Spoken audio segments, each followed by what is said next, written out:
Praise the lord church. मसीह जीवन की आरंभिक शुरुआत हमें कैसे करना है, ये बहुत ही ज़रूरी विषय है। शारीरिक जीवन में यदि एक बच्चे को हम लोग सही भोजन नहीं दिया जाता है तो उसकी बढ़ोतरी कभी नहीं हो सकती है। उसी प्रकार आत्मिक जीवन में भी यदि एक नए विश्वासी को प्रारंभिक बातें को या आत्मिक बातों को न सिखाया जाए तो उसकी आत्मिक बढ़ोतरी नहीं हो सकती। बहुत से लोग आज चर्चेस में आते हैं बहुत सालों से, परंतु उन्हें पता ही नहीं कि उनके जीवन का मकसद क्या है, कैसे आगे बढ़ सकते हैं, क्या करना चाहिए, कौन सी बातें हमारे जहन में, हमारे माइंड में हमें रखनी चाहिए। इस बातों का ज्ञान उन्हें नहीं है क्योंकि उन्हें सिखाया नहीं गया है या उन्हें बताया नहीं गया। वो लोग आए हैं अपनी शारीरिक आशीषों के लिए, चंगाई के लिए, बरकत के लिए, शांति के लिए आए, पर एक्चुअली परमेश्वर ये सब चीज़ आपको देना चाहता है। अगर आपकी आरंभिक जीवन में जो शिक्षा है, जो आपके दिमाग में आपको डालनी है, वो बहुत ही ज़रूरी है ताकि हम अंत तक धीरज रखेंगे और हमारा उद्धार हो पाए। बाइबल में एक उदाहरण है जब यीशु मसीह ने अपने 12 चेलों में से एक चेले को चुना जिसका नाम मत्ती था। तो मत्ती को प्रारंभिक परमेश्वर ने कैसे बुलाया और उस बुलाहट में हमें और आपको क्या सीख मिलते हैं, आज इसका एक उदाहरण हम बाइबल में मत्ती चैप्टर 9 को मनन करने वाले हैं। अगर मत्ती चैप्टर 9 में अगर पहला वचन पढ़ते हैं तो वहाँ पर लिखा है कि जब यीशु वहाँ से आगे बढ़ा तो उसने मत्ती नामक एक मनुष्य को चुंगी की चौकी पर बैठे हुए देखा और उससे कहा, मेरे पीछे हो ले, और वो उठकर उसके पीछे हो लिया। यहाँ पर ध्यान रखने वाली बात यह है कि परमेश्वर ने जिस व्यक्ति को बुलाया वो एक महसूल लेने वाला टैक्स कलेक्टर, और जो संसार उसको उस समय के जो लोग हैं उसे पाप की दृष्टि में देखने वाला व्यक्ति था। और सेम हमारे भी जीवन में ऐसा है कि हम भी परमेश्वर में जब शुरुआत में बुलाए गए तो हम भी अपने जीवन में किसी न किसी तरह से पाप कर रहे थे। मत्ती के बारे में अगर देते तो लोगों की दृष्टि में वो पापी था, लालची था, रिश्वत लेने वाला एक व्यक्ति था। लोग उसके बारे में अपशब्द बोलते थे और कभी भी वो सामने दिखता तो उस पर ऊपर कुड़कुड़ाते और गलत शब्द का इस्तेमाल करते थे। लेकिन जब यीशु मसीह ने उसे बुलाया और कहा, मेरे पीछे हो ले, तो मत्ती सब कुछ छोड़कर यीशु मसीह के पीछे चला गया। तो हमारी प्रारंभिक शिक्षा में पहली बात जो हमें ध्यान रखना है कि हमारी बुलाहट मनुष्य की ओर से नहीं, हमारी बुलाहट संस्था ने नहीं बुलाया, आपकी बुलाहट किसी चर्च ने आपको नहीं बुलाया। हमको ये ध्यान में रखना है, हमारे माइंड में, हार्ट में हमें कन्फेस करना है कि हमारी बुलाहट परमेश्वर की ओर से है। मत्ती यूहन्ना का अध्याय 15 का 16 प्रभु ने इस वचन में लिखा है कि मैंने तुम्हें चुना है, तुम्हें नियुक्त किया है, तुम्हारा अभिषेक किया है ताकि तुम जाके बहुत सफल लेके आओ। तो हमें शुरुआती आरंभिक शिक्षा में अगर लोगों को ये पता नहीं कि मुझे क्यों बुलाया, किसने बुलाया और क्यों बुलाया, उन लोगों को ऐसा लगता है कि मैं मेरी ज़रूरतों को पूरा करूँगा, मैं वापस दुनिया में चलो जाऊँ। पर प्रभु का वचन में लिखा है कि माँ के गर्भ में तू जब बन रहा था तो मैंने तुझ पर चित्त लगाया। मतलब हमारी बुलाहट परमेश्वर की ओर से, हमारे माइंड में, हमारे हार्ट में, हमारे दिमाग में हमें रोज़ कन्फेस करना पड़ेगा। हालेलुया। मैं इसके लिए क्यों कहा कि आपको ये जीवन में आपके माइंड में डालना बहुत ज़रूरी है। क्यों बोला? क्योंकि शैतान बहुत चालाक है। वो रोज़ आपको इस बात का एहसास दिलाता है कि आपका उद्धार नहीं हो चुका है, जो कुछ हो रहा है वो एक इत्तेफाक है, ये रियलिटी नहीं, वास्तविकता नहीं। ऐसे शैतान आपके माइंड को हमेशा डाइवर्ट करते रहेगा। अगर 1 पतरस 1:13 में पतरस ने स्वयं कहा, इस कारण अपने मन की कमर बांधकर और सचेत रहकर उस अनुग्रह की पूरी आशा रखो जो यीशु मसीह के प्रकट होने के समय तक तुम्हें मिलने वाला है। तो प्रभु ने, पतरस ने यहाँ पर कहा कि अपनी जो दिमाग है, बुद्धि की कमर बांधना, मतलब कसना है, रोज बोलना है, रोज कसना, कसना का मतलब है बुद्धि में मेहनत लगाना इस बात को बोलने के लिए कि हमारी बुलाहट परमेश्वर की ओर से, किसी मनुष्य की ओर से नहीं। इफिसियों अध्याय 6:14 में भी ऐसा लगा, इसीलिए कि सत्य की जो कमर पट्टा बांध कर और धार्मिकता की झिलम पहनकर स्थिर रहो। इसका मतलब है कि सत्य तुम्हारे जीवन में ये रहे, यीशु मसीह ने मुझे बुलाया, ये सत्य है। ये धार्मिकता की झिलम, धार्मिकता का जीवन जीने के लिए परमेश्वर ने आपको बुलाया। तो पहली बात जो प्रारंभिक शिक्षा में लोगों को सिखानी है, ये आपको परमेश्वर ने चुना है, नियुक्त है, अभिषेक किया। आपकी बुलाहट, हमारी बुलाहट परमेश्वर की ओर से, किसी मनुष्य की ओर से नहीं। दूसरी बात, अगर मत्ती का अध्याय 9 को हम पढ़ते आगे, जब परमेश्वर ने उसको बुलाने के आगे क्या किया, तो मत्ती का अध्याय 9 में लिखा है 10 और 11 वचन में कि जब वह घर में भोजन करने बैठा तो बहुत से चुंगी लेने वाले और पापी आकर यीशु और उसके चेलों के साथ बैठ गए। यह देखकर फरीसियों ने उसके चेलों से कहा, तुम्हारा गुरु चुंगी लेने वाले और पापियों के साथ क्यों खाता है? यीशु ने सुनकर कहा कि स्वस्थ लोगों को बीमारी और वैद्य की आवश्यकता नहीं होती है। जाओ, इसका अर्थ सीखो, मैं बलिदान नहीं पर दया चाहता हूँ, क्योंकि मैं धर्मियों को नहीं पर पापियों को बुलाने के लिए आया। यीशु ने कहा कि वहाँ पर जब मत्ती को कि तू मेरे पीछे हो ले, तो वहाँ पर दूसरी बात देखते कि मत्ती जो महसूल लेने वाला वही नहीं आए, तो मत्ती के साथ जितने भी टैक्स कलेक्टर का काम करते थे, महसूल लेने वाले जो पापी थे, वो सब आ गए। हालेलुया। जबकि परमेश्वर ने उन्हें बुलाया नहीं, परमेश्वर ने केवल मत्ती को बुलाया था। पर वहाँ पर देखते हैं तो सब महसूल लेने वाले बाकी के लोग भी आए। तो फरीसियों ने पूछा कि तुम्हारा गुरु पापियों के साथ क्यों खाता है? तो दूसरी बात जो हमारे ध्यान में इस वचन के द्वारा हमको सीखना है कि हम सब पापी है और हमें उद्धारकर्ता की आवश्यकता है।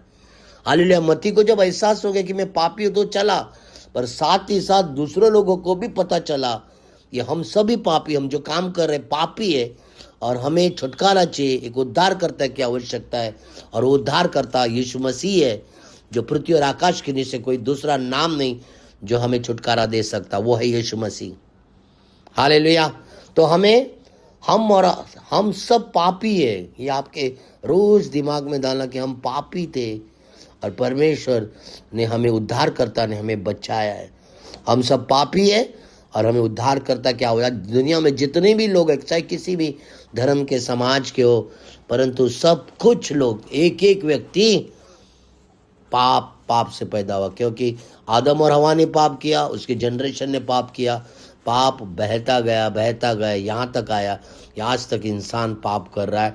और इसीलिए हम सब पापी है और हमें उद्धारकर्ता की आवश्यकता है। आमीन। तो हमें उद्धार कौन देगा? प्रभु यीशु देगा। मत्ती का अध्याय 9 और 12 और 13 वचन जो हमने पढ़ा कि यीशु ने यह सुनकर कहा, स्वस्थ लोगों को नहीं पर बीमारों को वैद्य की आवश्यकता है। जाओ, इसका अर्थ सीखो, मैं बलिदान नहीं पर दया चाहता हूँ, क्योंकि मैं धार्मिकता को नहीं पर पापियों को बुलाने के लिए आया। क्यों कहा परमेश्वर ने ऐसा? प्रभु यीशु ने ऐसा क्यों कहा कि स्वस्थ लोगों को नहीं पर बीमारों को वैद्य की आवश्यकता होती? क्योंकि स्वस्थ लोग कभी भी वैद्य को बुलाएंगे नहीं। हालेलुया। दुनिया में कई लोग ऐसे अमीर है जिनके पास धन दौलत है, हालेलुया, अपने ऐशो आराम में जी रहे, उनको यीशु की आवश्यकता नहीं है। वो चाहते कि यीशु के बिना हम स्वर्ग में जाएंगे। पर जो बीमार है, जो तकलीफ में, जो परेशानी में, परमेश्वर कहता है कि उन्हें वैद्य यीशु मसीह की आवश्यकता है। और इसका अर्थ ये है कि उनके लिए ही परमेश्वर ने बलिदान किया है। हालेलुया। तो प्रभु कहता है कि मैं बलिदान नहीं चाहता पर दया चाहता हूँ। ऐसा प्रभु यीशु ने क्यों कहा कि मैं बलिदान नहीं चाहता, दया चाहता? क्योंकि अब हम और आप हमारे किसी भी कामों से प्रभु के तरह, जिसे प्रभु ने सूली पर चढ़कर बलिदान किया, हम और आप ऐसा बलिदान कभी नहीं कर सकते। इसीलिए कहा प्रभु, अब मैंने जो बलिदान किया दुनिया में कोई नहीं कर सकता है, तो इसीलिए मैं बलिदान नहीं चाहता। मैं चाहता हूँ कि तुम लोग एक दूसरे पर दया करो और मैं तुम पर दया करूँ। तो तीसरी बात, हम परमेश्वर के दया से बचाए गए। आमीन। परमेश्वर ने हम पर दया की और उस दया के कारण हम बचाए। तो आरंभिक शुरुआत की जो बातें हमारे दिमाग में, जो मन में डालनी, वो 3 बातें आपको हमेशा याद रखना मत्ती का उदाहरण के द्वारा, कि हमारी बुलाहट परमेश्वर की ओर से, हम सब पापी है और हमें उद्धारकर्ता की आवश्यकता है। हम परमेश्वर की दया से बचाए गए। कभी नहीं भूलना, रोज याद करना, मॉर्निंग को उठ के हमें इस बातों को बोलना है। अच्छा, ओके, अभी ये बातें जब आपने सीख ली, 3 बातें, ये हमारी बुलाहट परमेश्वर की ओर से, हम सब पापी है और हमें परमेश्वर की दया से बचाए गए, तब आपको नेक्स्ट स्टेप, आपको आगे अगर बढ़ना है, परमेश्वर में आगे बढ़ना है आत्मिक जीवन में, तो परमेश्वर ने वहाँ एक रिस्पॉन्सिबिलिटी आपको दिया है।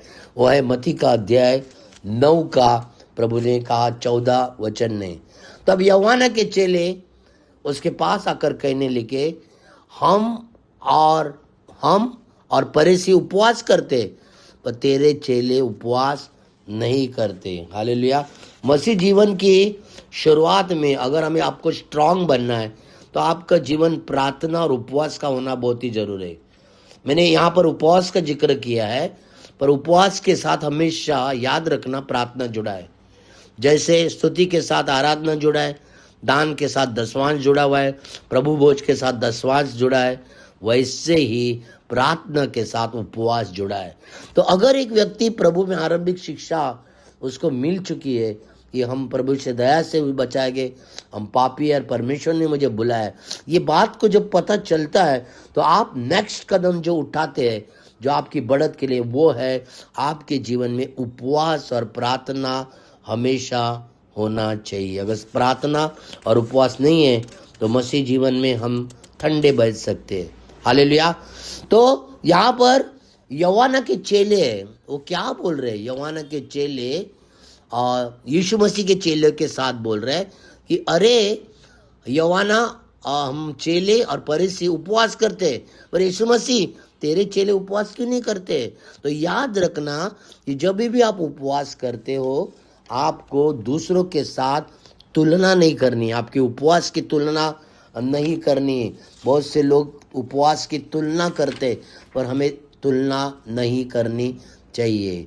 मत्ती लूका का अध्याय 18 अगर पढ़ते हैं 9 से 14, कि उसने कुछ लोगों में जो अपने आप को धर्मी समझते और दूसरों को तुच्छ जानते, एक दृष्टांत कहा। 2 मनुष्य मंदिर में प्रार्थना करने लगे, एक फरीसी और दूसरे चुंगी लेने वाला था। फरीसी खड़ा होकर अपने मन में यूं प्रार्थना करने लगा, ए परमेश्वर, मैं तेरा धन्यवाद करता हूँ कि मैं लोगों के समान नहीं हूँ। मैं सप्ताह में 2 बार उपवास करता हूँ और सारी कमाई का 10वांश देता हूँ।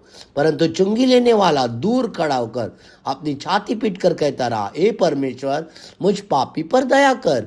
मैं तुमसे कहता हूँ, वो धर्मी ठहर कर घर गया, न दूसरा, क्योंकि जो अपने आप को बड़ा बनाता है वो छोटा किया जाएगा, और जो अपने आप को छोटा बनाता है वह बड़ा किया जाएगा। हालेलुया।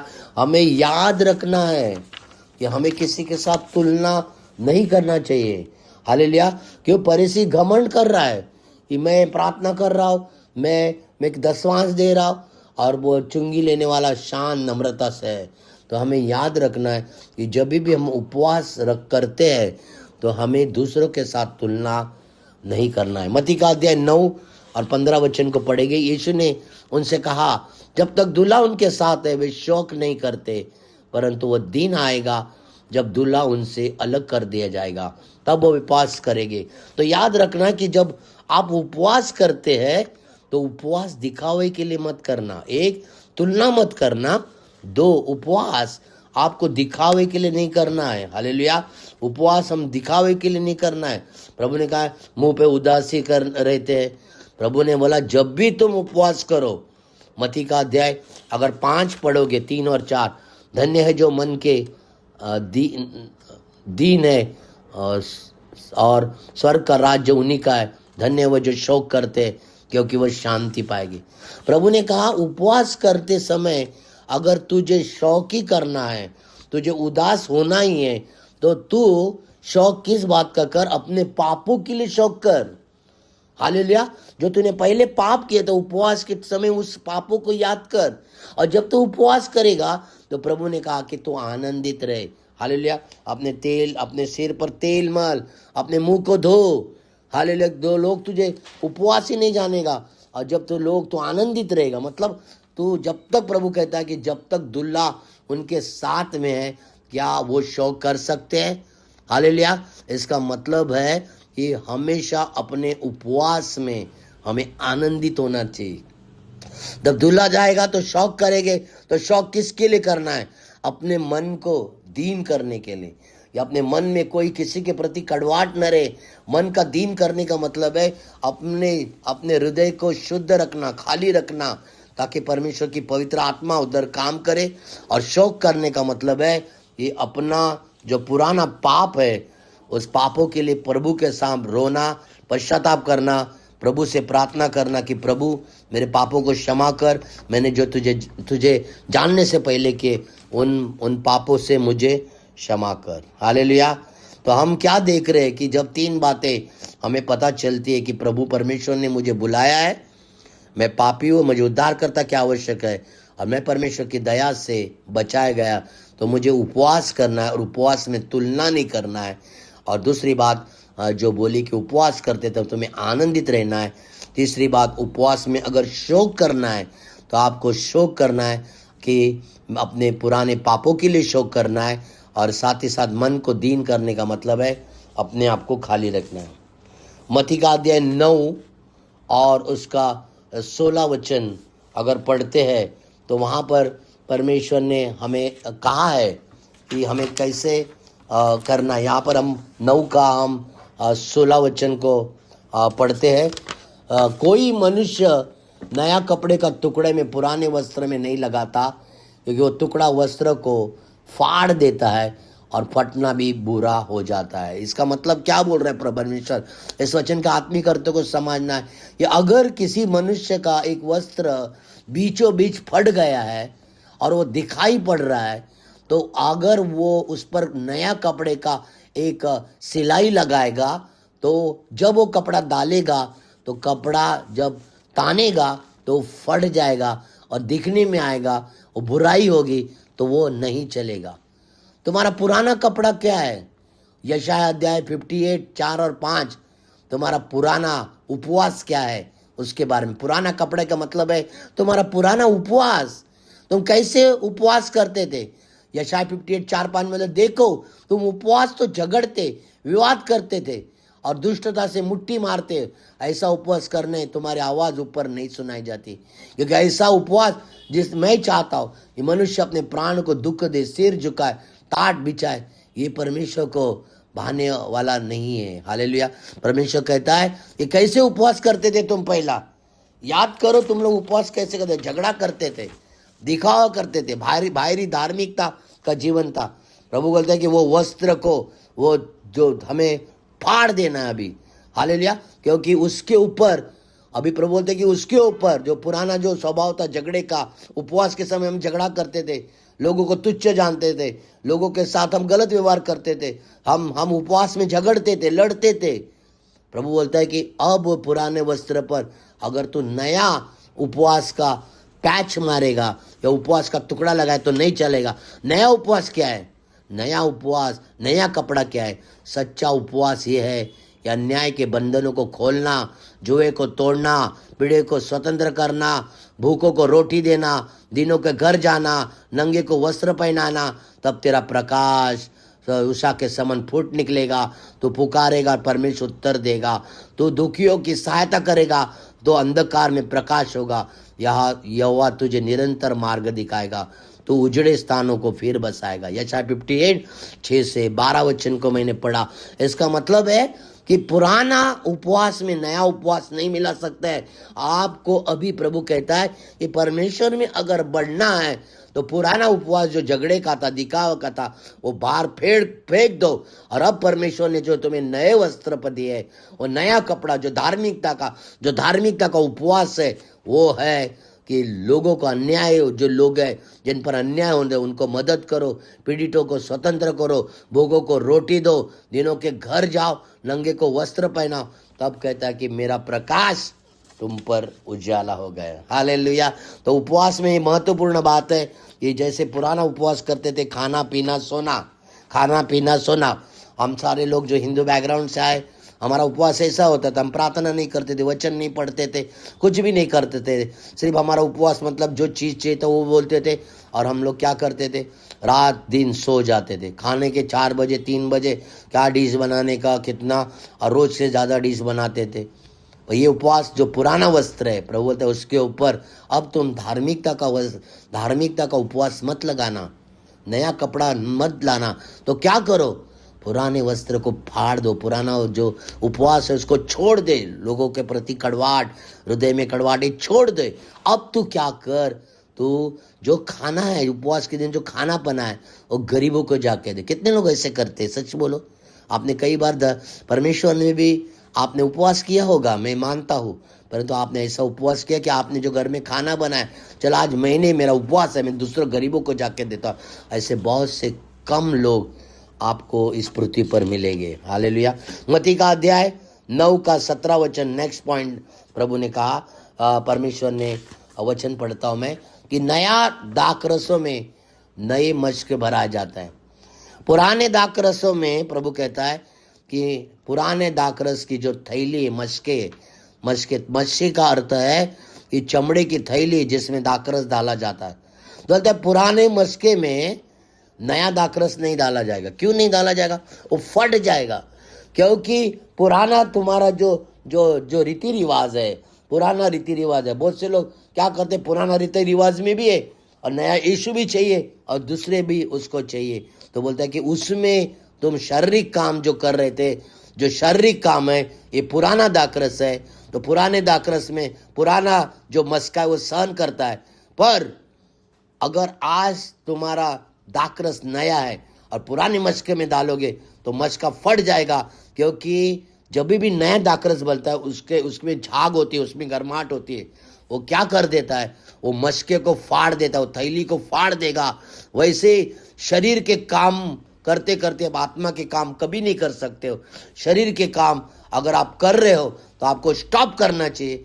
और प्रभु बोलता है कि नया दाखरस जो आत्मा का दाखरस है, जो परमेश्वर की आत्मा में दाखरस से मतवाले न बनो पर आत्मा में परिपूर्ण रहे। इफिसियों का अध्याय 5:18 में लिखा है, यूहन्ना का अध्याय 7:37 में, यदि कोई प्यासा है तो मेरे पास आए और पिए, जो मुझ पर विश्वास करता है उसके भीतर जीवन की जल की नदियां बहेंगी। लूका का अध्याय 11:13 में, स्वर्गीय पिता अपने मांगने वाले को पवित्र आत्मा क्यों न देगा। तो पुराना जो दाखरस है वो शारीरिक जीवन है, जिसमें आप उपवास में शारीरिक बातें करते हो। परमेश्वर बोलता है वो नहीं चलने वाला है। उसके अंदर अगर पुराने मशकों में, पुराने दाखरस में, पुराने मशकों में नया दाखरस फाड़ देगा वो। तो इसीलिए प्रभु कहता है कि तुम्हें अब क्या करना है, नए मशके पवित्र आत्मा से भरना। हालेलुया। नया मशका लेके, नया दाखरस लेके, जो परमेश्वर कहता है, जो काना नगर में दाखरस खत्म हुआ था, पुराना दाखरस लोग रीति रिवाज कर रहे थे, वो नया दाखरस यीशु ने कहा ये बेहतर है, ये बेहतर है। उसका निशानी क्या, तुम्हारे घर में स्तुति और आराधना, तुम्हारे घर में वचन, तुम्हारे घर में प्रार्थना, तुम्हारे घर में एक दूसरे का आदर, तुम्हारे घर में एक दूसरे का सम्मान, पति पत्नी के अधीन रहे, पति अपने पत्नी से प्रेम करे, बच्चे अपने माता पिता का सुने, माता पिता बच्चे का आदर करे, काम के क्षेत्र में आशीष करे। इफिसियों अध्याय 6 में अब लिखा है, फिर इतना भी नहीं होगा तो फिर आगे जाकर उन्होंने कहा कि तुम आत्मिक हथियारों को पहनना। हालेलुया, आमीन। आत्मिक हथियार। तो प्रभु आज हमसे क्या बात कर रहा है इस वचन के द्वारा, कि जब भी तुम उपवास करोगे तो किसी के साथ तुलना मत करना। उपवास करने में शौक और दीन होना। शौक किस बात के लिए, कि प्रभु मैंने तुझ में आने से पहले बहुत से क्षेत्र में पाप किए, उस पापों को तूने क्षमा किया, पर मैं याद करता हूँ कि तेरी दया को। तीसरी बात, मन में दीन होने का मतलब है अपने हृदय को खाली छोड़ना, एकदम हृदय को।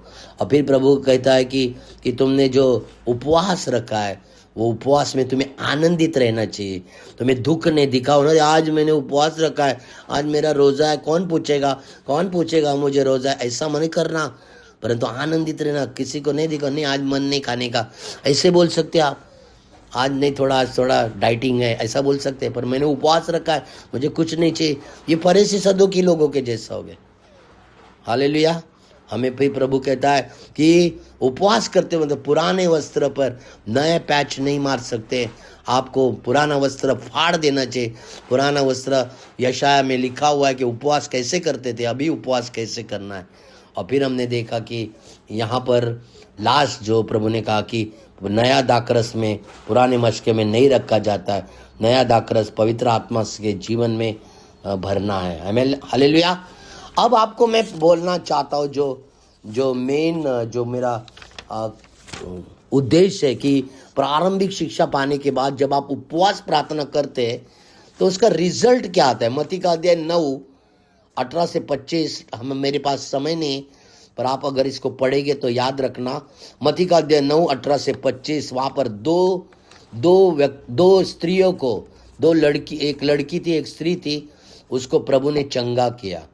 एक छोटी लड़की थी जिसकी उम्र मरने की नहीं थी, छोटी थी, पर परमेश्वर ने उसको आत्मिक चंगाई दिया, क्योंकि उसके जो मरने का कारण था वो पाप था। क्योंकि जब हम आयु से पहले मरते तो उसकी चीज़ होती है पाप, और हम हमारे समय पर मरते तो वो एक समय परमेश्वर ने निश्चित किया है कि हम पृथ्वी पर सो जाते हैं और फिर परमेश्वर की उपस्थिति में खड़े होते। पर ये लड़की अपने उम्र से कम उम्र में ये मर गई थी, तो प्रभु यीशु ने उसको चंगा किया। और इसी वचन में प्रभु ने एक 12 साल की शारीरिक बीमारी होती जो लहू बहने की थी, उसको चंगा किया। तो इसका मतलब है कि जब आप सच्चा उपवास और प्रार्थना करते, आपके शरीर के और आत्मा के जीवन में आपको सबसे पहले चंगाई परमेश्वर कर देता है। और आप दूसरों पर प्रार्थना करेंगे तो वो लोग भी चंगे हो जाते हैं। पहले अपने आप को परमेश्वर रिस्टोर करता है, फिर आप उस पावर को लेते, उस सामर्थ्य को लेते और आप दूसरों को देते। तो हम क्या सीखते हैं, उपवास प्रार्थना में हम स्वयं भी चंगाई पाते हैं और दूसरों के लिए भी चंगाई का कारण बनते हैं। दूसरा, जब आप उपवास और प्रार्थना करते हैं तो मत्ती का अध्याय 9:27 से 31, मत्ती का अध्याय 9:27 को 31 पर यहाँ परमेश्वर ने 2 अंधों को चंगा किया। आपके पास 2 आंखें हैं, हालेलुया। तो जब आप प्रार्थना नहीं करते, उपवास नहीं करते, आपकी आत्मिक आंखें बंद रहती, पर जैसे ही आप उपवास और प्रार्थना करते, परमेश्वर आपकी आत्मिक आंखों को खोल देता है। जब हम उपवास और प्रार्थना करते, जो दूसरे लोग नहीं देख सकते वो आप देख सकते थे। जो एलीशा ने देखा उसके दासों ने नहीं देखा, जो एलीशा को परमेश्वर ने देखा है वो उसके दासों को नहीं। जो परमेश्वर काम करना चाहता है आपके जीवन में, लोगों के जीवन में, वो परमेश्वर आपको बताएगा। आपकी आत्मिक आंखें खुल जाएगी। इसीलिए उपवास और प्रार्थना करते समय हमें बहुत सा प्रॉब्लम होता है, क्योंकि शैतान नहीं चाहता है। जब आपका उपवास होगा उसी दिन कोई तो बाजू वाले की तरफ से चिकन, चाइनीज सभी आइटम आ जाएगा, स्वीट्स आएगी, ताकि आपका उपवास ब्रेक हो जाए। तीसरी बात, जब उपवास और प्रार्थना करते तो उसका रिजल्ट क्या है। मत्ती का अध्याय 9:32 से 34, या एक गूंगे व्यक्ति को चंगा किया गया, उसमें दुष्ट आत्मा थी। इसका आत्मिक अर्थ क्या, जब आप उपवास और प्रार्थना करते, तीसरा क्षेत्र कि परमेश्वर आपके मुंह को खोलता है, या आप उसकी स्तुति करो, उसके वचन को सुनो, उसकी आराधना करो। आपके मुंह में परमेश्वर वो सामर्थ्य देता है, जैसे यशाया को परमेश्वर ने सामर्थ्य दिया, इर्माया को सामर्थ्य दिया। परमेश्वर, जब आप उपवास और प्रार्थना करते, परमेश्वर आपको सामर्थ्य देता है, हालेलुया। फिर आखिरी चीज हम देखते हैं मत्ती का अध्याय 9:35 से 38, मत्ती का अध्याय 9:35 से 38। यहाँ पर देखते हैं कि प्रभु यीशु स्वयं सुसमाचार प्रचार करने लगे और लोगों को कहा कि मजदूर कम है, फसल के स्वामी से प्रार्थना करो। तो 2 चीज़ें आपकी बढ़ती है, आप प्रचार करना शुरू कर देते हैं जब आपके उपवास और प्रार्थना का जीवन होते। आप गाँव सुसमाचार करते, प्रचार करते हैं, आपके अंदर एक दैवी सामर्थ्य प्रभु डालता है कि आप लोगों को प्रभु के बारे में बताएं। और फिर आपकी जो प्रार्थना का जो क्षेत्र है वो चेंज होता है। अभी तक पहले अपन जब उपवास से पहले प्रार्थना कर रहे थे तो आप अपने लिए मांग रहे थे, बकरी जैसा म्याँ म्याँ करती, वैसी आपकी प्रार्थना थी। पर अब आपने उपवास और प्रार्थना आत्मिक तौर से किया, परमेश्वर के रीति के अनुसार, तो रिजल्ट क्या हो गया। अब आप स्वामी क्या चाहता है, फसल, खुदा क्या चाहता है, परमेश्वर क्या चाहता है। परमेश्वर चाहता है फसल बहुत है, मजदूर कम है, तो मजदूरों के लिए प्रार्थना कर। आपकी प्रार्थना आत्मिक हो जाती है, आपकी प्रार्थना निस्वार्थ हो जाती है, आपकी प्रार्थना मध्यस्थी हो जाती है कभी जब आप उपवास और प्रार्थना करते हैं। हालेलुया। तो हमें ध्यान रखना है कि हमें इन चीज़ों को, शुरुआतों को याद रखना है। शारीरिक चंगाई, आत्मिक आंखें खोलना, परमेश्वर बंधनों को तोड़ता है, सुसमाचार का प्रचार करते हैं और हम परमेश्वर के राज्य के लिए प्रार्थना करते हैं। हालेलुया। ये मती की बुलाहट थी, हमारी बुलाहट भी ऐसी होनी चाहिए कि हम आरंभिक शिक्षाओं को याद रखें।